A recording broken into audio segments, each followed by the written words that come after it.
toujours été un plaisir pour nous de savoir que vous êtes connectés, branchés à suivre la chaîne Cartouche TV, la chaîne qui n'a pas de limite, la chaîne sans fin. Nous sommes dans notre tout premier numéro Gospel Africa où nous avons essayé d'aller chercher pour vous un homme de Dieu, un musicien connu à Wanakatia. RDC, celui qui a impacté le monde avec sa musique religieuse. Il n'est rien d'autre que le frère José Nzita avec qui nous sommes sur ce. Non, je veux bien, Dieu fait grâce. Tout l'amour qui m'a l'amour, le Seigneur nous a fait grâce. Tout le monde nous colle pour nous c'est bon. Okay. Alors avant de continuer, nous voulons que vous puissiez passer un message par rapport à la pandémie Covid-19 qui frappe le monde, en particulier en RDC, s'il y a un message que vous pouvez adresser à la population congolaise. Covid-19, c'est une maladie que le Seigneur connaît, même si avant il banda. Et les gens pas concevoir en gros, comme les autres disent que c'est des Chinois, ils sont des Français qui ont conçu ça. Mais avant la conception, le Seigneur était déjà là. Donc Dieu les a permis de concevoir, il les a permis de larguer en gros. C'est Dieu qui est derrière tout ça. Alors nous pouvons que dire à Dieu merci parce qu'il a permis que c'est parmi ma prophétie à Biblie. La Bible dit dans les derniers temps vous verrez ceci. Et aujourd'hui on n'a jamais vécu une pandémie plutôt qui a fléchi tout le monde. Ça veut dire dans les États-Unis où les gens sont à genoux, Kinshasa, nous avons déjà des cas, plusieurs cas et des morts. Respectez les gestes de barrière. Lavez vos mains.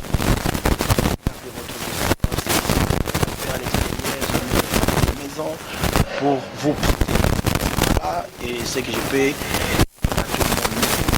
tiens et c'est un moment pour nous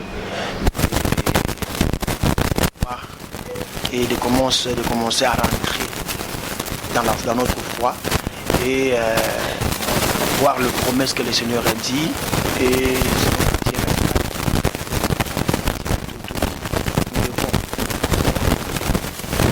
rester serein avec le Seigneur, croire que c'est Dieu qui a permis.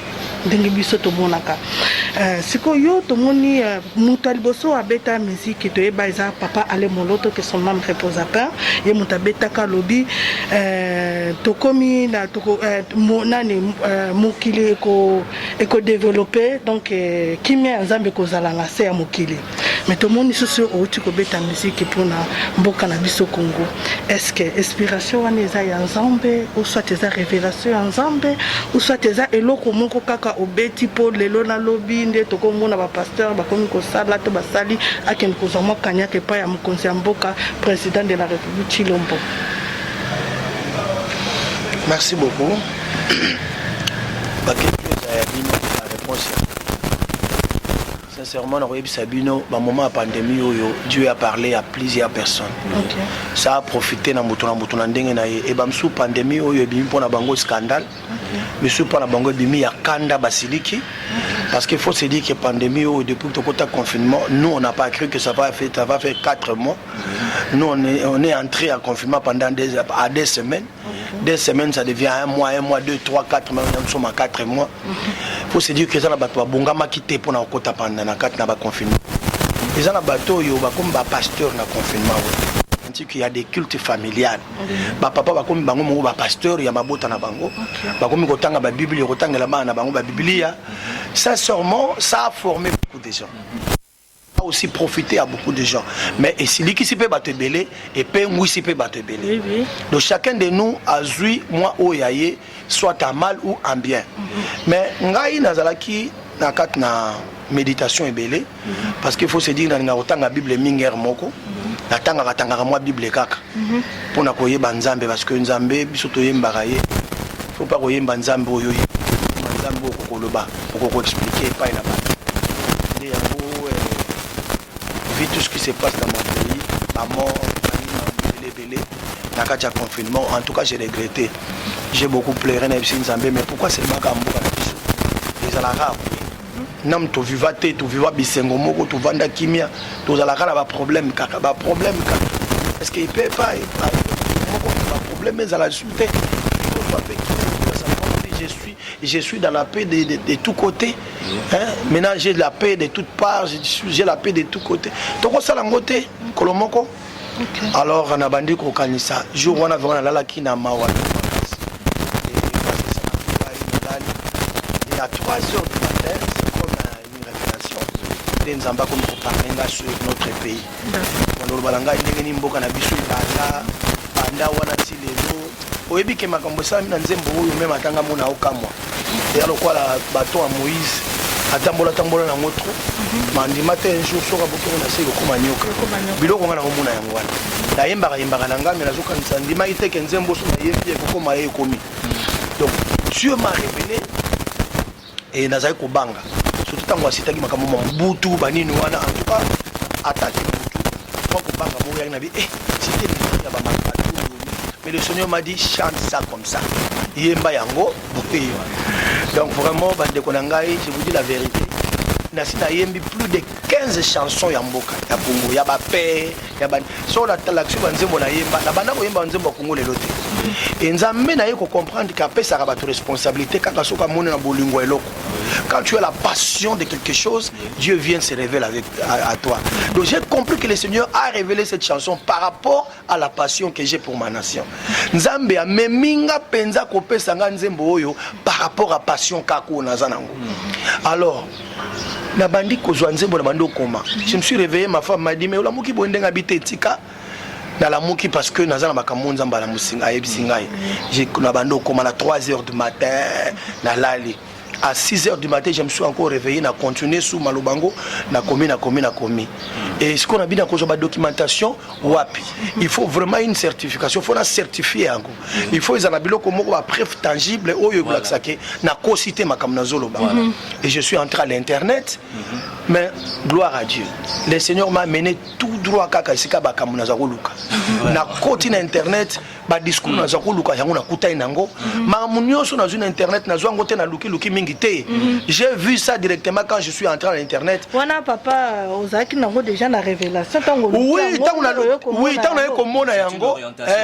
Bala mo orientation bandi ko ya. Na fongoli internet na koti na zui ba révélation nyoso na bandi ko illustrer ngo sikoyo. Na zui maloba wana mbala moko le matin na umela kité. Mbala mo na ke studio. Na ke na sangisi batu na bandi bango na yekusi bango jour en tout répéta tout ça la guité jour et lundi bando côté sango suko na musique na sali ba témoin papa na bando tango bango zo yemanga na zo corriger kaka na zo corriger kaka mais le Seigneur m'a aidé à me minzembo na perfection des amours.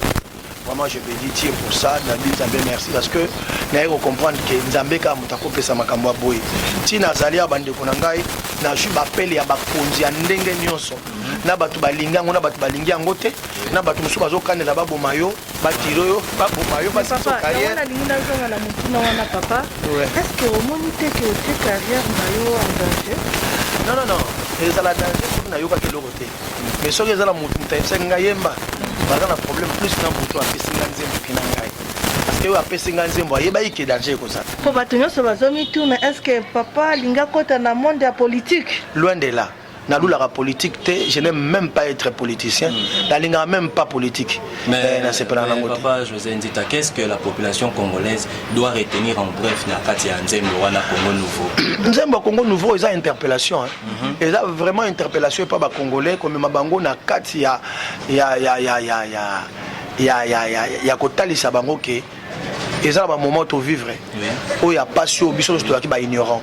Tala, oui, naiko comprendre loko moko ke ataba konza mboka faut baluka batanga la Biblia parce qu'on ne peut pas engager un pays na maloba oyo maîtriser te ça dit pour engager mboka il faut za la moto zoyeba makambo ozoloba oyebi soki mobutu ayeba ikotanga Bible mais je ne pense pas kanga loba ke na pesa tokosine pas na Satan pour na mboka te parce que le diable n'est pas le prince de la paix. Satan n'a jamais à comme ma paix na mboka. Le diable selon Jean 8:44 azali il est le père de mensonges. Musala na ezali ko égorger détruire. Donc il est azali jamais porteur de la paix. Ce qui présent Mouta dans la Bible. En tout cas, il n'a pas bien gagné Yesu. Mais pour la paix, je vais signer le pacte avec le diable. Ça vraiment il a mal dit. Bien, c'est le maréchal Mobutu qui est l'auteur du malheur du RDC. Donc tu peux ne pas être un sorcier. Il y a beaucoup de gens qui sont leader d'opinion.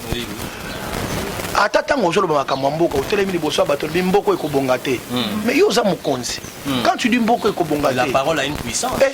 Maloba demo azotambola wana azwaka maloba oyo lobi nde à côté liango yo koza non dokité mais o lokipe mboka na maloba na yo.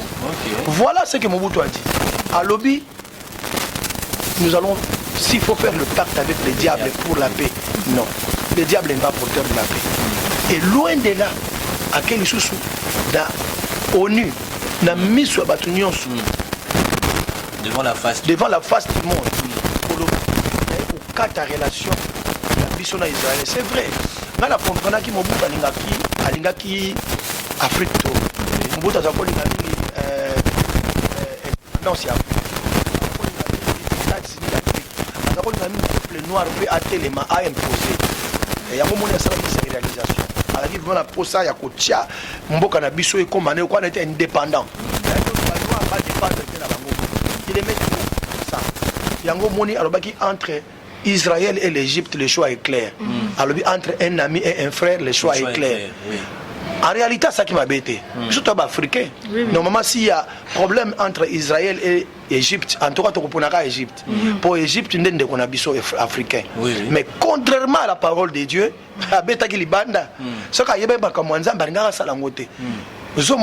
et puis j'adresse à la face du monde. C'est terrible. La rupture de la relation diplomatique avec Israël. Sincèrement, je vous dis, parce que la Bible dit dans Genèse que c'est lui qui te bénira, je le bénirai. C'est lui qui te maudira, je le maudirai. Le temps que nous avons maudit Israël. Et tant que nous maudit Israël, nous pouvons s'attendre à une malédiction. Nous avons à Silikaki. Dieu a tourné les dos contre nous. Est-ce que après Mobutu il y a la zaïranisation. Est-ce que comment est-ce qu'on peut adorer le Nzambe? A comment le quoi roi na kati ya mboka. Voilà. Donc biloko mususu oyo tokoluka ba malheur eza munoko na biso.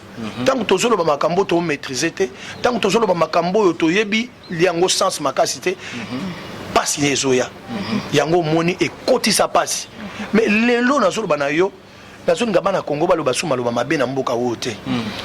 Pour ça nangeza nini? Olamuke na tongo pambola mboka wote.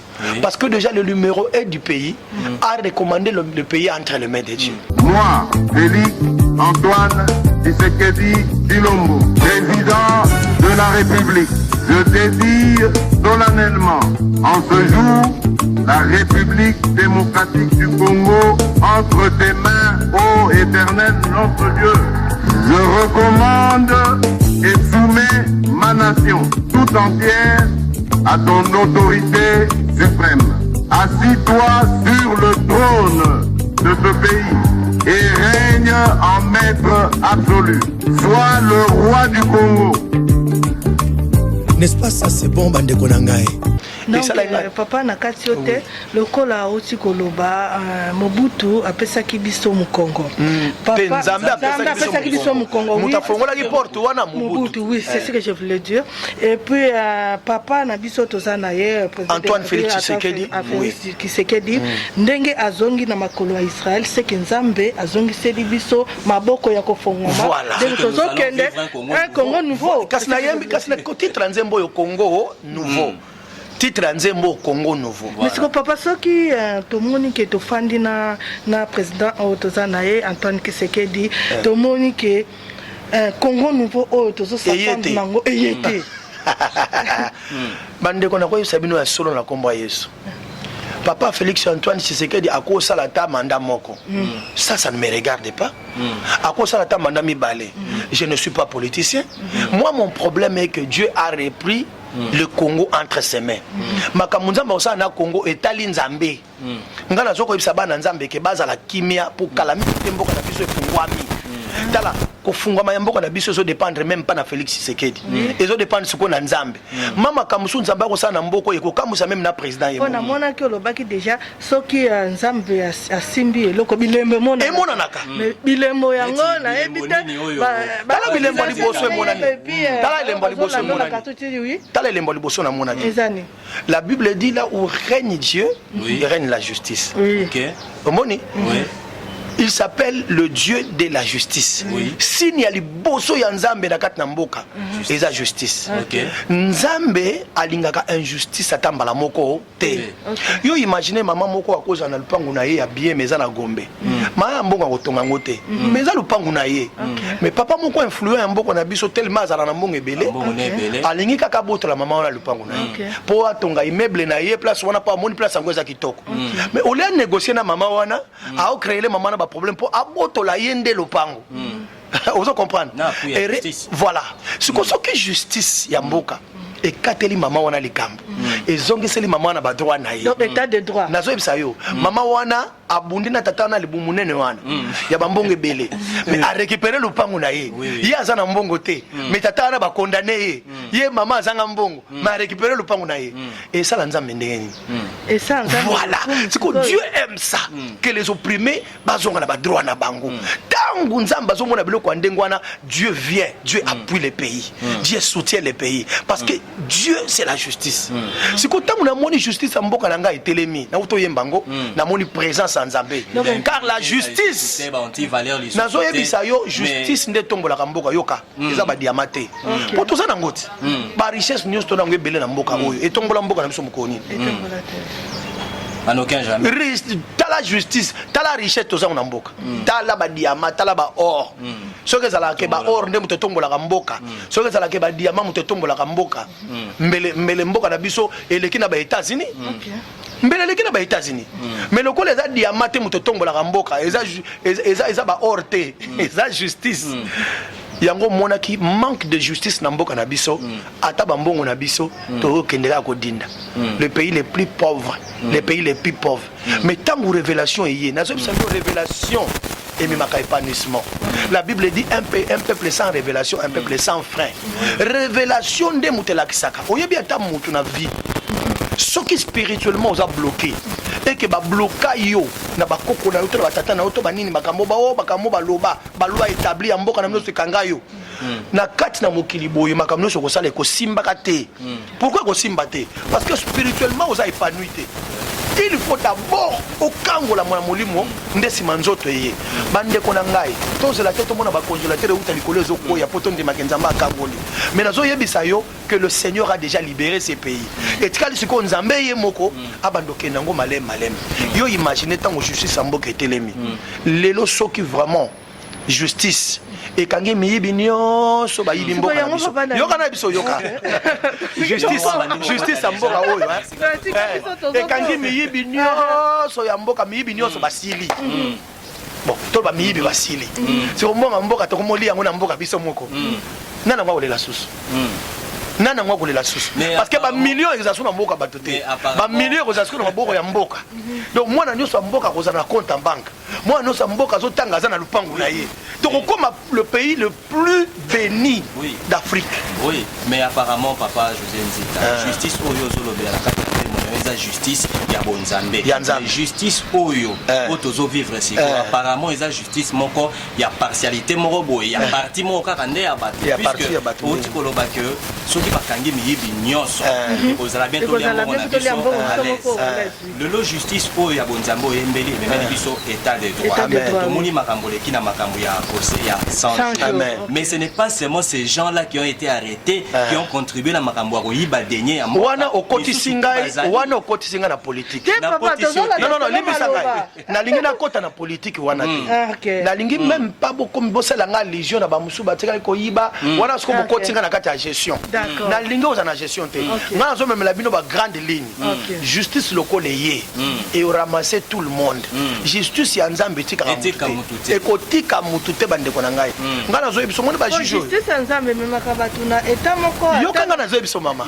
omoni ba juge na biso baza ba juge to lokoti libanda mboka te baba juge to défi na poto te ezaka bango mbaza ko linga kania kaka bango wana bango moka baza ko lia corruption ka ba juge wana mais ba changer ndenge ni molimo nzambe et ko changer bango makanisi quand Dieu descend dans le pays à côté sakabatu molimo à justice ça veut dire bango ba kondima te ba okamwa ezana ba juge musu ba kobima na sima ba juge oyo ba juge balinga kutata kania kate ça veut dire telemi busoko meika kania kamba mo akangi donc ça veut dire Dieu va susciter une génération ya ba juge oyo baza ba juge oyo ya yemoko ba juge oyo ya bisoka ya Congo mais lavé par l'esprit de Dieu na uto lo bakena lobi baza envoûté par le Saint-Esprit ata bango mo bazo yebate ti atelemi boazo linga tu kunzwa kaniaka azo yebate nini yango zo sala ye molimo nzambe nde envoûté bango parce que Yesu soka ye na mboka envoûtaka bato na molimo na ye. D'accord papa ni dango poussé po to mona ba musique sala ndengo lobi déjà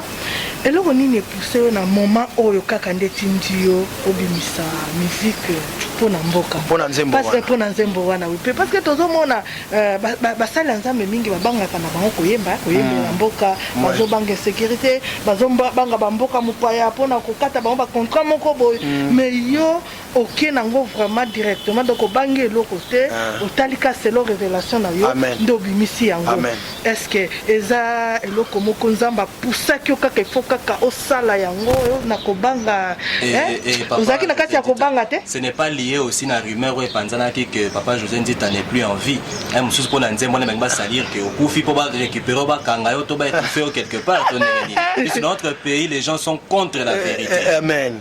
Mais là on a quoi le beza boy. Obéissons à Dieu plutôt qu'aux hommes. Voilà. OK.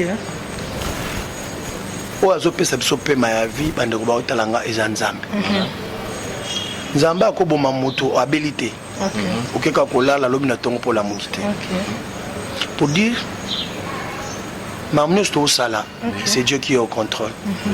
Ngamba mnazo loba awa eza makambo yo ngana lokoti te ya makambo moto a révéler ngai ya kiyo moko na uto yebisi yo ke na vivre mingi na mboko yo na mangwele na botama na tango mobutu to yoka tikala jamais komona makambo yo esalami oyo esalami na mboka biso ba peuple congolais ba yoka ngai ezo lokwa kobwaka te ata kuto kritikaka mais tala na niveau to uti na panier munene tozalaki ya pasi et ti siko tozala même panier tala nzambe aye kolongola panier wana siko na boumbu biso nyonso na kata panier oza na FCC oza na soki na lamuka oza na nane te Congo ngo ya biso nyonso et quand libabe za na kata na mboka libange ekoka épargner parti politique moko te eko épargner parti politique moko te Dieu n'agissait plus en termes na mboka na biso na lisuna kosunga agissait en termes individuels ça veut dire nzambe akoma kosola na bato na mboka na biso poto yamba Yesu tozo sola ka na nzambe mais en termes de nation na biso zalaki rejeté par nzambe osomona soki ata Batu, quand Mobutu azo kende malobi après moi c'est le déluge. Bon, comment mutako pesa souwe ya ndengo wana alo bagende nazo kende bona simananga déluge kozala parce que ayebaki degré nini ya makambo zalaki. Oui. Vous comprenez? Donc mutu nyonso alinga kotonga après Mobutu normalement il fallait qu'il a renversé dans hôtel au Mobutu atikaki. Motel ya Mobutu eza lokola bazui diamant batie baskrema likolo bakoti diamant na kati ya baskrema. Sincèrement oya yote osali eza difficile pour que nos simbango. Mutu nyonso akotala moni diamant eza na kati c'est vrai mais eza entouré na baskrema banzinzi ebele. D'où il faut pas ngo lukana mtatu amaye banda ko pupula baskrema wane longwe diamant etikala yango moko okomona soki diamant etikali yango moko les gens viendront assister batu bakoya kotala mboka na biso omona minute oyo mboka na biso comme na solo parfait et longwe solo ya skrema et là tu lamba feti bande konanga ta bozo mona nanu te mais je vous dis c'est le spirituel qui amène le matériel soki tozondi ma déjà na spiritualité to fungwami na kati ya mokili boy to fungwama rapidement biloko etikala etikala nzamba ko kisela biso ezangi mais déjà spirituellement notre pays est délivré. Je vous dis la vérité, depuis Kaka, Totelemaki Tolobi, Dieu prend la possession de ces pays. Oui. Mokonzambo kanayuite, envoûté par l'esprit ou quoi? Alors Bananzambe, Nzambe, Natikeli Yomboka, assis-toi sur le trône. règne à maître absolu. Moi ni maître absolu à maître à sala makambo ayoka mutute à sala ndenga lingi. Alors bien soit le roi du Congo. Le roi c'est lui qui règne. À sala makambo nyoso. C'est lui qui commande. Donc déjà na katamboka na biso to pesi commande na ngo epa ya nani? C'est une délivrance. Oh, tout ce qui s'est associé à Dieu, batikala jamais qu'on soit échec. Et si kanyo soye soit koti nzamba koti échec ezalakate. Et cause à la moi mukena moi problème ne bandeli. Mais na yebisio ke nzambe so ka koti yango ekosi mbala moti na suka. Et le ko salinga plaisir. Azuta mingite ya kozela. Avant d'anam na pouvoir non.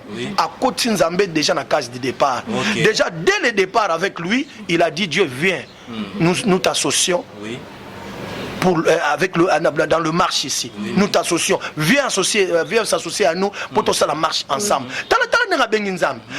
Je veux marcher, mais je ne veux pas marcher seul. Je veux que tu viennes. Viens t'associer avec moi pour tout tambusamboka. Tala mutu akanisi malam. Abengi nzambe avant bandako kamba nzambe yaka. C'est comme Salomon. Il a dit Seigneur naza mayele te. Ya ukamamboka oyo. Pesanga mayele. Et c'est pour ça que nzambe makasi et na sima wana nzamba bakshile biloko ko bakshile richesse nini. D'abord il faut chercher Dieu. Soko luki nzambe ayaka na ba capacité nyonso.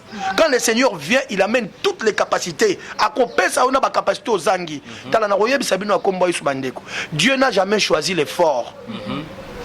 Dieu n'a jamais choisi les forts. Les hommes forts, nzamba pona bangote. Dieu choisit que le faible. Bato zo mona net aye mone ko simbate. Oyebi bato mingi balo ba simbate ah total en kana 2 minutes. Ah quelques minutes aussi la langue. Kaka ba faible bozo ndimate wana. Nde nzamba alokotaka pesi makasi na ye. Voilà. Les faibles baza ba oyo ba mitika ka liboso nzambe. Baza sans orgueil. Ozomona baza sans orgueil abinzambe na kokokate. Ngai moko kotambusa na kokate. Président Félix Tshisekedi d'ailleurs a eu l'accès faiblesse na ye na miso nzambe. Abi Seigneur c'est bien ba poninga président. Mais yaka ozala roi. Soki oza roi o kambanga malamu. Alléluia. Oyebi ke lokwa nesalinga bien makasi. Papa. Ozomona? Na kati yote papa. Na ndenge yo zomonela ndenge mikambaki epa ya nzambe. Selon yo sikoyo. Ozo okomona ke papa akotambusa makambo ndenge ko sengela vraiment. Po olobi ndenga mikabi pa nzambe c'est que nzamba kotie maboko azalaki faible akokoma fort. Ouais. Sikoyo.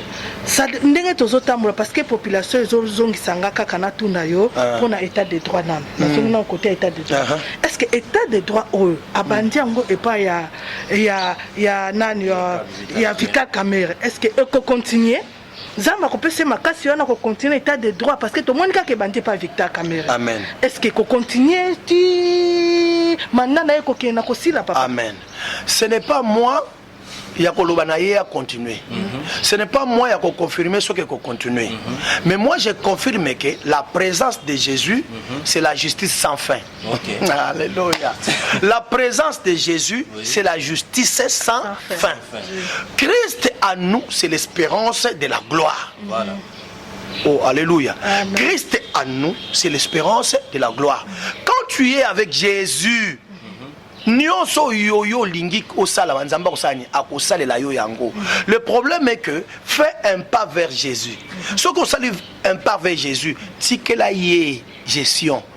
Pour moi président de la République ezali a utilisé mayele na ye pena mingite a associé nzambe na a associé nzambe lokola déjà si associé nzambe azala prêt ya kotikela nzambe direction ya mboka oyo. Le Seigneur va lui révéler comment il va conduire ce pays. Na oyebisa yo batu nyonso ba associé nzambe na ba faire na bango batikala jamais ko échouer. Nanu na monate muto kangami na nzambe bongo aleli. David a lobby, j'étais jeune, j'ai vieilli. Je n'ai jamais vu un juste abandonné. Le juste c'est qui? Le juste qui est muto a mis fléchir liboso nzambe. A lobby je suis faible. C'est lui qui reconnaît sa faiblesse. C'est lui là le juste. Pour battre orgueil, bazaka justeté. Aza lolendo abomoto. Il n'a rien en lui. Aza mayel était mais ça lolendo. Mais quelqu'un qui se prosterne devant le Seigneur, le juste c'est lui là. Alors binza menaza faible. Yaka na faiblesse nanga yo pesanga makasi yo moko. Ce qui yo pesinga makasi, je crois que na kokende. Sincèrement na kombo na Yesu. Les chrétiens étaient là. Nous avons tous prié. Tolobaki nzambe esalamandenge mokonzi alobi. Et puis nzambe a pris acte. Nzambe soki akoti masolo atozalaki zoba okoma mayele. Voilà. Nzambe soki akoti masolo na yo atozalaki faible okoma fort. Yango nazondima oui et ko continuer parce que azana nzambe. Le col associé Nzambe, c'est que kokende bien. Le message na kati ya nzembo ya Congo nouveau, boza congolais nenga utuko boza mwana ya mboka. Une partie ya population congolaise, surtout mingi bandeko na biso ya diaspora, boya que non, les arrangements, tout ça à moi petit ba mariage à FCC et tout et tout. Mais à travers support na ya nzembo comment ces gens-là vont vous traiter? Et comment on y a tali sous poto non, tout ça et tout. Konyata poto to konyata poto. Moi je les aime les combattants, alingaka bango mingi. Makambo sala excité pe mboka na biso na makambo ebele soki ezaki ba résistance na bango tembe mingi ya makambo mboka pe bongité. Félicitations pour ce que vous êtes en train de faire, mais il faut faire la part des choses. Il y a des choses spirituelles, il y a des choses matérielles, physiques comme ko bunda nango. Ne tu as révélation en Nzambe. Nana ko telemela Nzambe na makambo na lobi. Est-ce que ba combattants bazana poto ba yebite que deuxième république na biso zalaki conduit par ba kisi, par makambo ebele et totem na biso ki ba lopar banane ba yebi angote. Mais ba yebi angote. Le long de bakoboya yango lelo po ba monique président Tshisekedi comme na kit. Non, je ne pense pas. Ce que lingaka la personne de Félix Tshisekedi té. Yangote ngo baté longoli au Congolais. Non, yangote ngo bako boya révélation en Nzambe. Non, ça c'est une révélation. Ato lingaka mukonzi mboka té, mais la révélation de Dieu ezo parnier mututé. Na ba diaspora ya poto, na ba diaspora ki. Ça biso no sona kati ya révélation en Nzambe. Lelo soki délivrance à Congo et Salami, c'est tout Congolais qui va en profiter. C'est ça Congolais ndambouté. Voilà les kamunazolo balabande konde bazalia. Donc problème nanga ezali plus que sabino eza que Nzambe aza Nzambe oya sala makambo au moment opportun. Mukola kuroba sala asala kanaye Nzamba bangaka batute Nzamba bangaka mutute Nzambe pe akota likambo ya pamba pamba te. Dieu soit akota likambo lobi si vous revenez à moi je reviendrai à vous. Maintenant le président Félix Tshisekedi azongi et pas Nzambe. Azuba congolais nyo salobi revenons à Jésus. Rentrons vers Jésus. Ah la Bible le ibongo tu reviens à moi je reviens à toi. Siko asaleli makambo Nzambe. Alobi to salaki libanda Nzambe lelo toye. Bon kola lobi abwa kakalibanda te ba oyo nyonso bayaka epai na ye. C'est quoi ta loi? C'est quoi papa? Na côté ya ba diaspora na mono encourager bango parce que lobi misala maman ba ça les hommes ma biso. Et même biso na ba révolte belé pe. Mais côté ya ba diaspora na kozonga kumke côté ya ba diaspora bango baza d'accord te na sens que ba lobi deuxième république yango tozo mena ngo suka na troisième rue. Ezaka ke loko moko. Yango tozo continuer nango ti lelo. Ba lingi ezala libala wana ezala vraiment tete balingi nini ya sika limbisanga bandeko na ngai ba propos nyos bo loba wana ce sont des propos politiques eza biloko ba député ba kino bundaka nango na parler de kuna la parler de la nation ce que wapi dans ce na nini la parler du peuple vous comprenez ngai makambo wana italinga te makambo italinga ezaboy makambo italinga ezali spirituel eza makasi koleka physique. D'accord. Tala ndoki po aloka mutu abanga mirte adusola na mir yo lana na kata ndako wana ma fino kingo okangi porte mais ya kocha fino kingo a makasi koleka miro ndoki molimo eza makasi koleka otomona to kufela makambo to omona bandeko na ngai mais nazo bondela bino na kombo ya Yesu to kufela makambo to omona te makambo to omona eza ba réalité mais il y a des vérités. La vérité c'est Christ, c'est lui-même la vérité. Na oyebisa bino ya solo tango to kambaki mboka biso moko Dieu a Nzambe a pesaki biso mokongo. Dieu n'était pas dans tout ce qu'on faisait. Mobutu Tito ya lelo bazana histoire wana bozana ngo ezalaki na Nzambe na kati te croyez-moi que Dieu n'était pas là. Quand tu te bengana qui est déjà, en tant que nation, nation Abisso, ils allaient la grâce et les sous-soutés. Dieu agissait dans la nation Abisso en termes individuels. Ça veut dire, on dit, mais là, Yesu, nous avons na révélation parce qu'on dit, mais là, Yesu. Mais en termes de nation, que l'on coloate la Congo, boye, Dieu ne regardait plus le Congo. Pour Congo et boya qui est, et Kabona qui na Israël. C'est une histoire vraie, c'est une vérité véridique. Dans Zoyebisabino. Et après, bon dima que ceux qui te zongeli nzambe, to kangami na Israël, bande konangai. La Bible dit celui qui bénira Israël sera béni. Israël a zamboka kaka moko yo nzamba pona na mabele ona se. Ceux qui nzamba za na peuple na ye na sawa, za na peuple juif. Ba juif nde bazaki ba peuple. Biso nyonso totikali to ba nation. Toza voué na kokufa. Nzamba za ko kipe na yete. Yango mona ki David za ko boma boma batu pa pamba. Akoboma 10 000 abomi 100 000. Nzamba zo betere maboka bengi vaillant. Po azo boma batu ngaza ko tuna nzamba zo boma ba soso batu. Ezalaki pena batu. Mais batu ngo banani? Baza batu ba nation. Nzamba za ko compter bangote. Bazalaki batu bazalaki juste pour démontrer force ya nzambe. Soki Israël azalaki te, mais biso na seto to yibanguya nzambe te. To yebi nguya ya nzambe na sima peuple israélite. Israël wana zo mona wana basala masumbu te bakokota lola. Basala makambo aussi basala liste na bango ezali. Nkolo si atia bango na liste batu bakokota lola. Et puis bakokota batu aliboso. Basala ba place déjà babongisa. Ata biso to kozala enlever na millennium. Faut batindra bango eli. Aya ta baza privilégié. Yango na zoyebisa bandeko ba otala ngai. Associez-vous avec le peuple de Dieu. Boko mona ndeko boko pamba parce que nzamba lingaka ka ba israélite. Biso to komba na nzambe par alliance de Jésus-Christ. Aye ko sauver biso to ndimeli Yesu Christ onde to komi bana ya Abraham par alliance.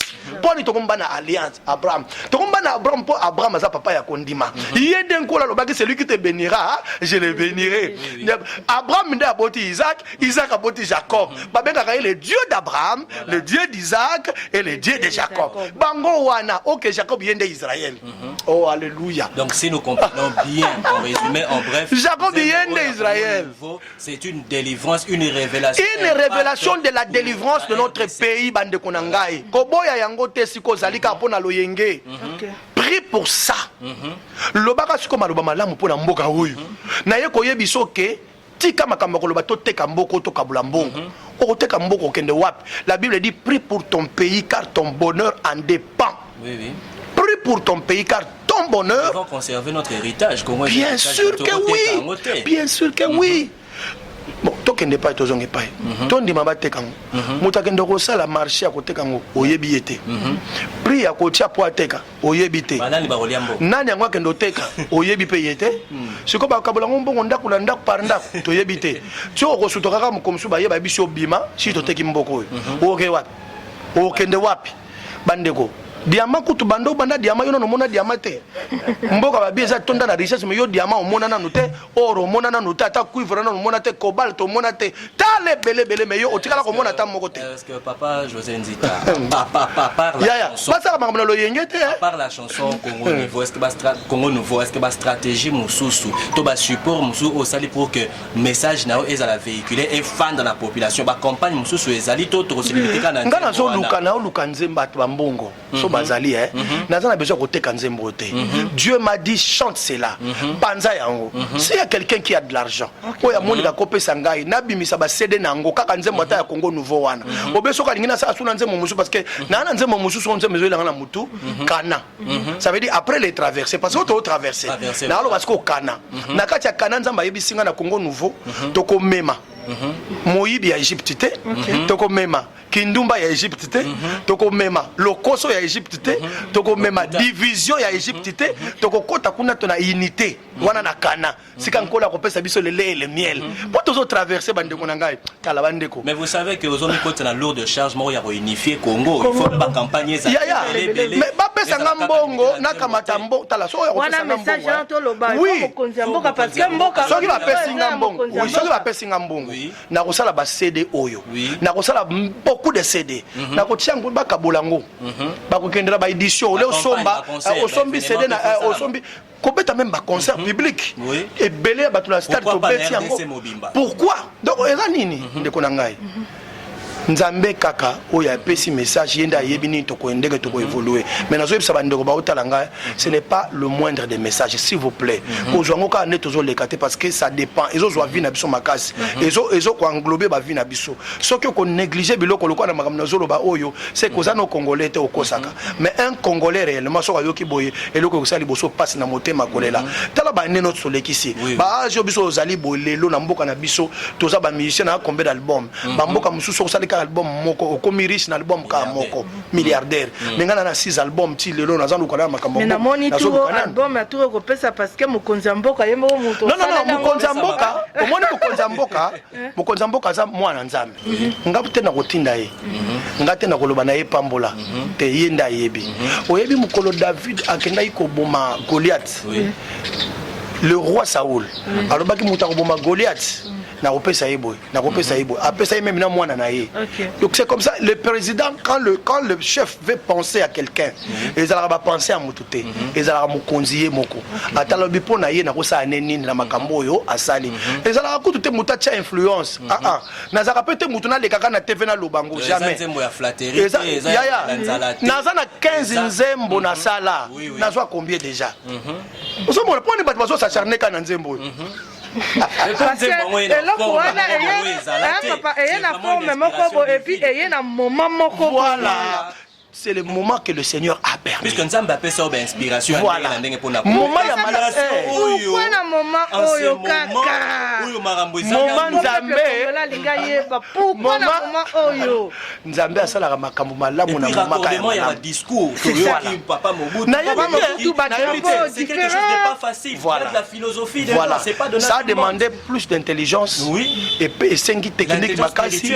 Intelligence spirituelle, intelligence aussi à Bomoto. Pour na kokangisa biloko wana kokena ngona studio kokotisa ngo kolamba babaloba wana kotiango na kati ça veut dire ko sala ba jonction biloko nyonso wana ça demande l'intelligence ça a pris du temps vous omona et senga qui peut travail donc ça veut dire bon nzembo yo eza nzembo oyo ya solo bandeko na yebisa bino ke eye nango pona ko flatter mutu te nzembo yango efanya kati ça veut dire ata yo moko combien de personnes bazo pambola ngai eza des gens babenga bazo bela ngai no que le Seigneur vous bénisse c'est plus que de l'argent so mutalobi nzamba pambola yo ogumela yo faut les kata 100 ans c'est après sur plus que ba millions par exemple ba millions mais bazo gumela te asali kaka 50 ans kufi mais so ba mino le ka 100 ans c'est que ba lection ba peso mbongo koleka ça veut dire ko pambola la bénédiction n'est pas le matériel. La bénédiction c'est d'abord spirituel. Muta pambwama muta na mbongo bakino so mbongo na mukilo ba pambwa matin. Yo kasi bakino so na mbongo na mukilo ba pambwa ba béni. Non.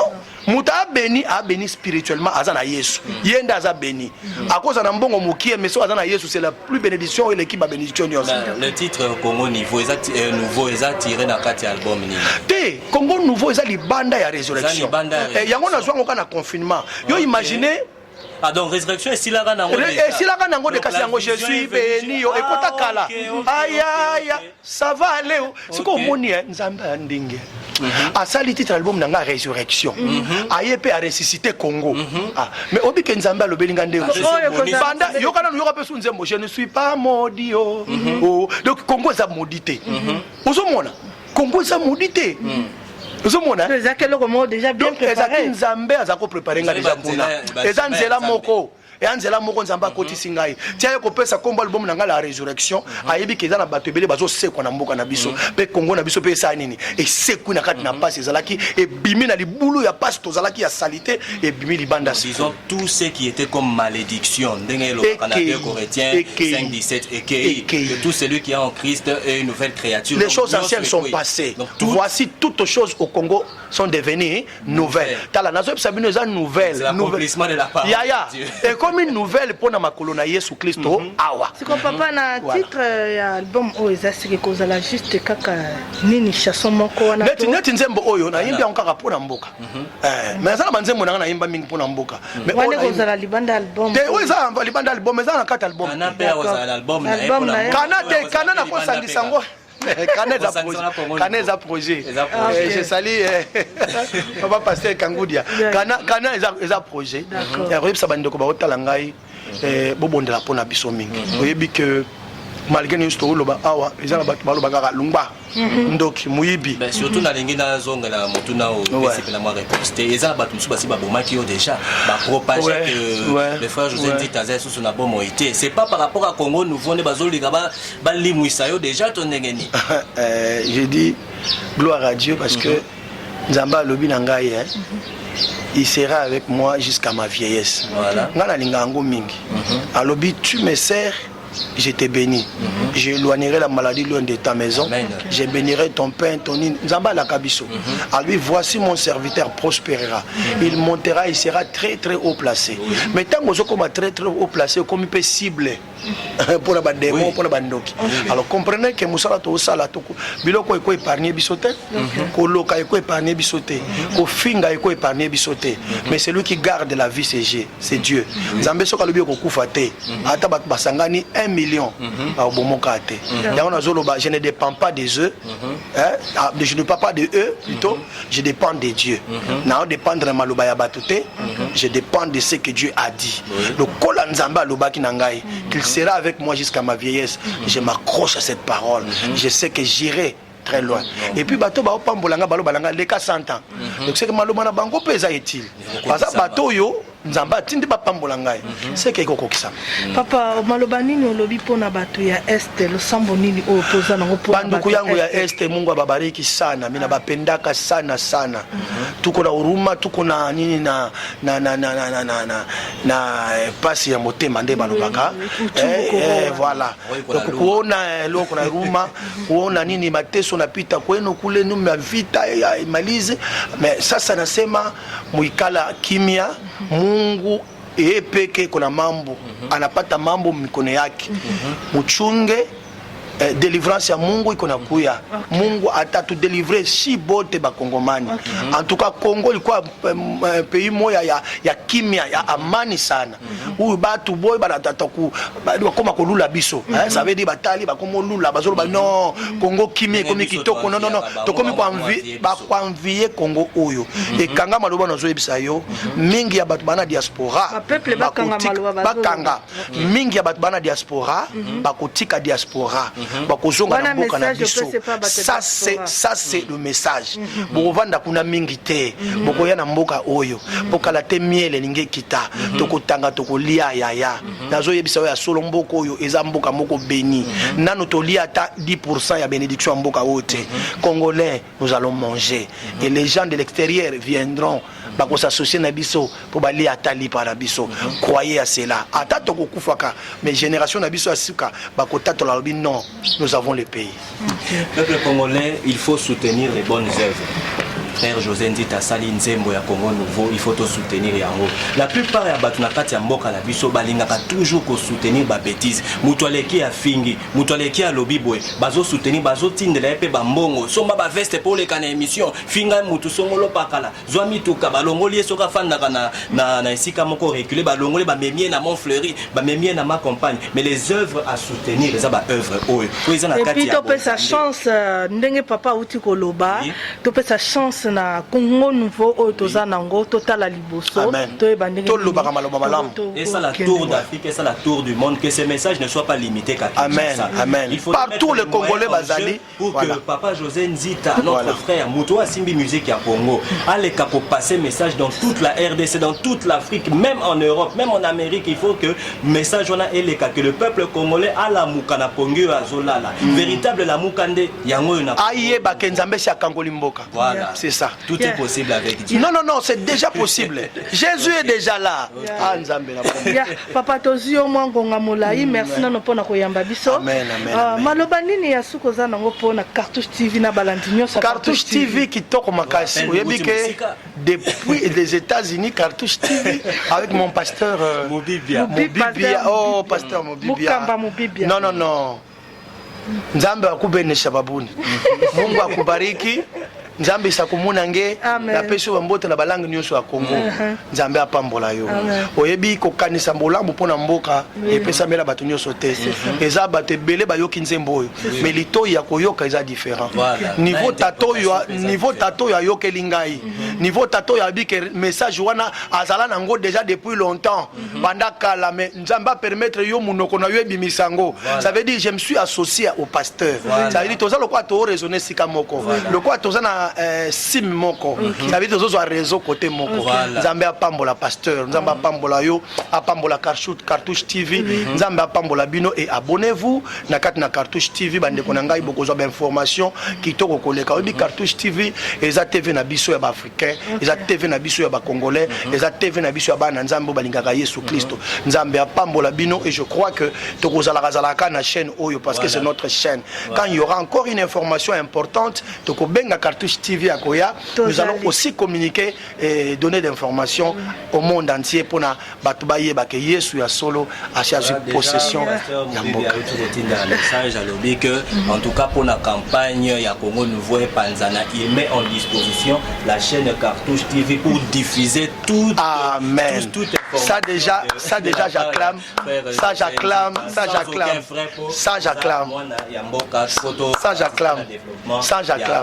je pense que mesdames et messieurs nous sommes arrivés à la fin de notre émission Gospel Africa émission na biso ya liboso na kati ya Cartouche TV Gospel Africa to yambaka ba pasteur Basali Nzambe et le frère José Nzita a été le tout premier invité. Donc c'est moi qui ai inauguré. Oh là là. Je pense qu'on peut quand même applaudir pour ça parce que c'est lui qui a coupé les rubans. J'ai coupé les rubans. Oui. Donc, avec un message du Congo Nouveau. Voilà, avec un message.